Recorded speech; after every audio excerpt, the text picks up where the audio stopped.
Hello दोस्तों, यदि आप हमारे चैनल से नए जुड़े हैं तो हमारे चैनल एवी लाइव को सब्सक्राइब जरूर करें और अपने दोस्तों में शेयर करें। बरसों से मानव अपने पुश्तैनी घर से दूर शहर में नौकरी करता था। गाहे बगाहे अपने माता पिता के हालचाल पूछने के लिए फोन कर लिया करता था। इसके अतिरिक्त उसका गांव से कोई नाता नहीं था। ऑफिस के काम से एक बार अचानक ही जापान जाना हो गया। घर पर कम ही बात करता था तो किसी को उसका पता नहीं था। उसके पीछे से उसके पिता की मौत हो गई। अपने पिता के अंतिम संस्कार में तो नहीं पहुंच सका, मगर बड़ा बेटा होने के नाते जैसे ही जापान से आया तुरंत गांव के लिए निकल गया। जैसे ही वह गांव की सीमा में दाखिल हुआ, रात का वक्त था। सड़कों पर पसरे अंधेरे और गड्ढों से झुंझलाकर खुद से बोला, क्या रखा है इस गांव में? कुछ भी तो नहीं बदला, ना रोशनी, ना सड़क, ना शिक्षा। क्यों कोई लौटकर वापस आएगा यहाँ? वो खुद से बातें करता हुआ गाड़ी चला ही रहा था कि अचानक गाड़ी एक तेज झटके से रुक गई। अब ये क्या मुसीबत है? वो गाड़ी वापस चालू करने की कोशिश कर ही रहा था, तभी उसे लगा किसी ने कार का पिछला दरवाजा खोलकर बंद किया।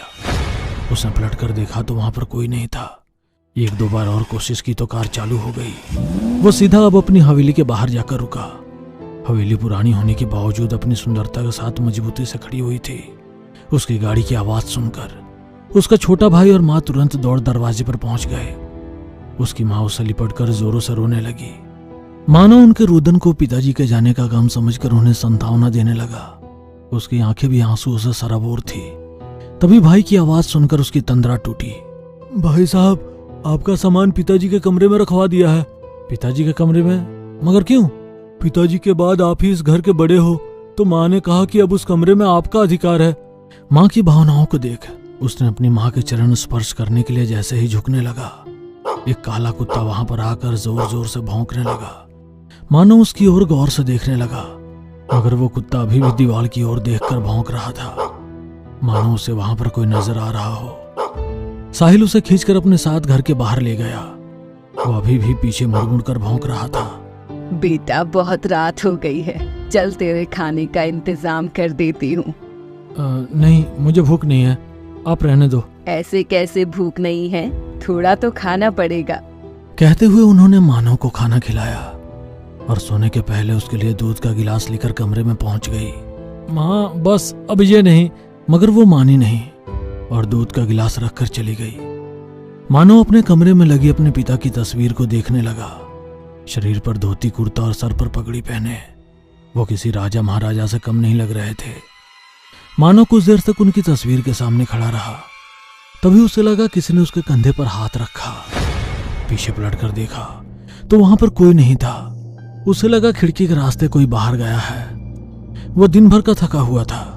सोने के लिए जैसे ही वो बिस्तर पर पहुंचा, उसे दूध का गिलास नजर आया।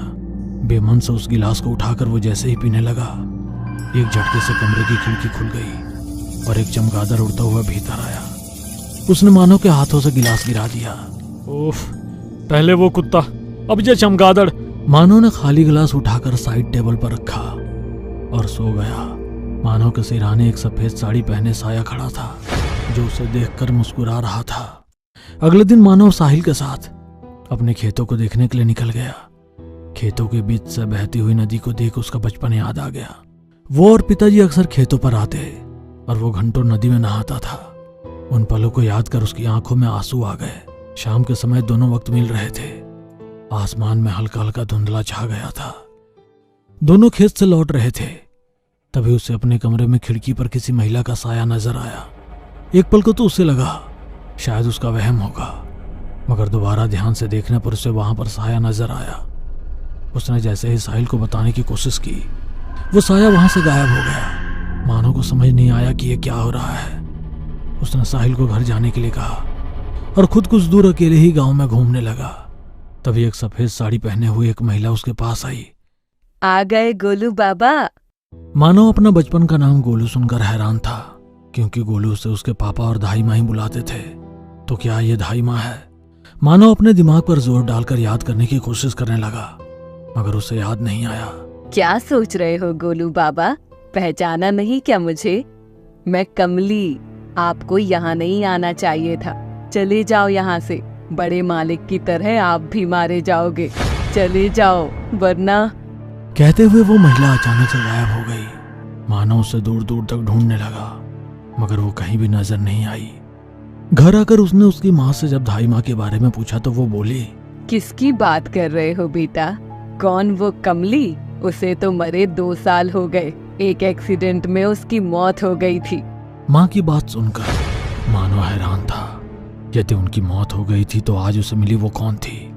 जब से वो आया है पता नहीं उसके साथ सब कुछ अजीब सा क्यों हो रहा है। बेटा हाथ मुंह धो ले, खाना लगा देती हूँ। आप मेरा खाना कमरे में ही भेज देना, कहकर मानो वहां से चला गया। माँ ने एक नौकर के हाथ उसका खाना कमरे में भेज दिया।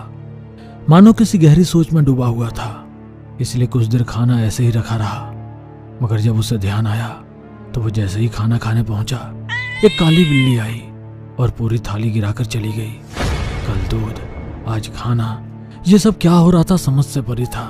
दिन भर गांव में घूमने के कारण उसे भूख लग रही थी, तो वो खाना लेने जैसे ही किचन में पहुंचा, उसके कानों में भाई की आवाज आई, माँ, कुछ भी करके उसे रास्ते से हटाना ही होगा, वरना हमारी सालों की मेहनत बर्बाद हो जाएगी। इतने सालों से इस गांव में अपने से 20 साल बड़े इंसान के साथ अपनी जिंदगी प्रॉपर्टी का बंटवारा करने के लिए थोड़ी ना बिता दी। जब पहली बार राजा ठाकुर से मिली थी मेरी उम्र मात्र 19 साल की थी। राजा ठाकुर की तो शादी हो गई थी और उनका एक बेटा भी था, मानव।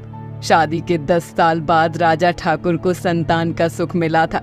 मानव की माँ वैसे ही बहुत कमजोर थी और जापे के बाद तो और ही कमजोर हो गई। वो मानव का ध्यान ही नहीं रख पाती थी। मानव की देखभाल के लिए उन्होंने दाई माँ को रख लिया, मगर राजा ठाकुर की देखभाल का क्या, इसका जिम्मा मैंने उठाया। धीरे धीरे उन्हें शारीरिक सुख देते हुए उनका दिल जीत लिया। जितना मैं उनका ध्यान रखती उतना ही उनके सामने मानव का भी। राजा ठाकुर ने मुझे अपनी दूसरी पत्नी का स्थान इस घर में दे दिया। अब तो मानव की माँ मेरी आंखों में खटकती थी। फिर तुम्हारा जन्म हुआ। धीरे धीरे ना जाने कैसे मेरी उस सोत का स्वास्थ्य सुधरने लगा था। राजा ठाकुर अब अपना ज्यादा समय उसी के साथ बिताते। मैं शायद उनके उपयोग के लिए ही इस हवेली में थी। अब उनका ध्यान मुझ पर और तुम पर कम ही रहता। ये मैं बर्दाश्त ना कर सकी और मैंने अपनी सौत को मौत के घाट उतारा और उस पिल्ले मानव को घर से बाहर निकालने के लिए हॉस्टल भेज दिया। कुछ सालों तक तो उन्हें मैं इस जायदाद के लिए उनके साथ रह रही थी, मगर जब मुझे पता चला कि उन्होंने अपनी सारी जायदाद अपने बेटे मानव के नाम करने का मन बना लिया है, तो एक रात ठाकुर को भी मैं छत पर से धक्का देकर नीचे गिरा दिया। मगर उनकी वफादार नौकरानी कमली ने मुझे देख लिया। फिर मुझे उस बेचारी कमली को भी मौत के घाट उतारना पड़ा। 3 लोगों को मौत के घाट सिर्फ और सिर्फ इस जायदाद के लिए ही उतारा है। मानव को तो मैं इसमें एक फूटी कौड़ी भी नहीं मिलेगी। वो आया था उसी दिन, दूध में जहर मिलाकर उसे दे दिया था, मगर ना जाने कैसे जिंदा बच गया। मगर आज की रात उसकी जिंदगी की आखिरी रात होगी। जैसे ही वो भोजन करेगा भगवान को प्यारा हो जाएगा। कहते हुए जोर जोर से हंसने लगी। मानो को तो कुछ समझ नहीं आ रहा था कि ये सब क्या हो रहा है। जिसे वो अपनी माँ समझता था, वो उसकी माँ नहीं बल्कि सौतेली माँ है, जिसने उसके पिता और माँ दोनों को मार दिया और आज उसे भी करने की कोशिश की। इसका मतलब मुझसे जो भी मिली थी वो कमली की आत्मा थी। आज भी शायद कमली बिल्ली का रूप लेकर आई थी। जैसे ही सारी सच्चाई मानो को समझ में आई, उसके सामने कमली का साया खड़ा था। गोलू बाबा, चले जाओ यहाँ से। इन लोगों के पाप का घड़ा भर चुका है। आज ईश्वर इनका इंसाफ करेंगे। चले जाओ। जैसे ही कमली ने कहा, मानो तुरंत हवेली छोड़कर चला गया। वो जैसे ही हवेली के बाहर निकला, एक भयानक शॉर्ट सर्किट हुआ और पूरी हवेली जलकर राख हो गई। कमली ने अपने नमक का कर्ज अदा कर दिया था। हेलो दोस्तों, यदि आप हमारे चैनल से नए जुड़े हैं तो हमारे चैनल एवी लाइव को सब्सक्राइब जरूर करें और अपने दोस्तों में शेयर करें।